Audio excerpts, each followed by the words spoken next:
The manager gave the same task to two teams. Use AI to help us improve how employees find internal documentation. A very common problem we'll try to solve. So Team A handed the AI a requirements document, preferred keywords, folder paths, specific file formats, even a pre-written list of department tags. Team B, they framed the problem differently. They said, our engineers are losing hours every week searching for information they know we already have. We want to help them get the right answers faster, right when they need them. So, can we make that happen? And they provided some basic details about their knowledge base and other content repositories, which the AI could inspect directly. A few hours later, Team A had a polished search interface, exactly to spec, clean and compliant, and it failed to surface the hidden information engineers actually needed. The system delivered what was asked, just not what was most useful. The other team, they had a working prototype that integrated chat context, surface relevant sources, and summarized result with confidence scores. Not only did it pull the right information, but the confidence scores, they helped engineers quickly zero in on the most valuable insights. No guesswork required. The difference wasn't an AI platform, it was how each team engaged with it. And that difference is why so many AI prompts fail. When you treat AI like a task robot, micromanaging every step, you waste its greatest strength, the ability to connect dots, spot patterns, and offer insights. You get what you asked for, not what you needed. It's the difference between build a search tool with five filters and help our team stop wasting hours hunting for answers. That's the power of expressing desired outcomes.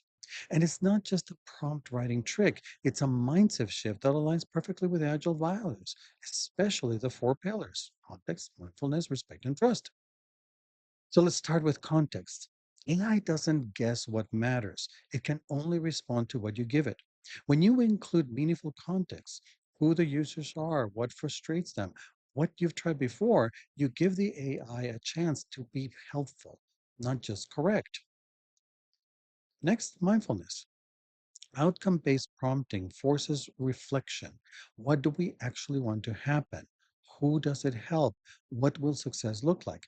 That pause prevents us from jumping straight to execution and getting a technically correct solution to the wrong problem. Now, respect. Respecting AI's capabilities means letting it propose ideas, not just follow orders. You wouldn't hire a brilliant colleague and hand them a script. You'd say, here's the problem. What would you do? AI deserves that same respect if you wanted to contribute meaningfully. And finally, trust. When you ask AI for outcomes and get back valuable results, trust builds. You stop over specifying, you start collaborating, and that trust compounds just as it does in human teams. I've seen companies treat AI like a smart intern, feeding it one small task at a time.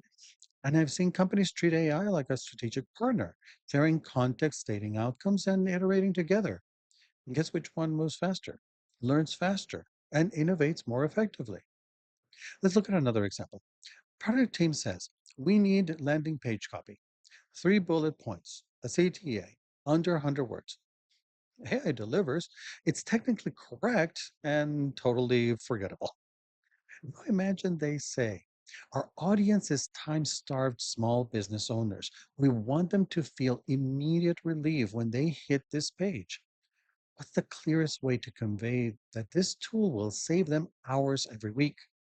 Same task, different framing, dramatically different result, because now the AI is optimizing for clarity and relevance, not just formatting.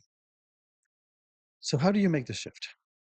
The first step is to describe your desired outcome as if you're delegating to someone intelligent and trustworthy. Focus on who benefits, what needs to change, and what matters most. And let the AI figure out how to get there. Next, you want to add meaningful context, like who's struggling, what's the environment, what have you tried already, and what constraints matter. And lastly, invite AI to offer the how. Don't dictate it. Ask questions like, what's the most effective way to reach this outcome? Or what options should we explore? Then co create, prompt, review, refine, repeat. It may sound slower than writing a detailed spec right off the bat. It's not, because solving the wrong problem 5 times is what really slows you down. And the best part, this approach scales. When you're looking at generating content, building workflows, writing code, or analyzing data, it doesn't matter. The principle stays the same. Lead with outcomes. Let AI propose paths. And don't worry, you stay in charge of the destination. So think about your own AI interactions. Are you asking it to paint by numbers or inviting it to help co-design the picture? In a world of ever faster tools, it's not the best technology that wins, it's the clearest question. And desired outcomes are the best questions you can ask. Next time you're about to prompt AI with detailed steps, pause and ask yourself, what are we really trying to achieve? Who does this help? And how will we know if it worked? Write that into your prompt and watch how the results shift. More relevant, more insightful, and often pleasantly surprising in ways that matter more than you originally imagined. Let us know in the comments what happens when you make that shift. And if you'd like to learn more about why barking orders at AIs hurts your interactions with coworkers and AIs alike, one of these, I'll be happy to tell you all about it.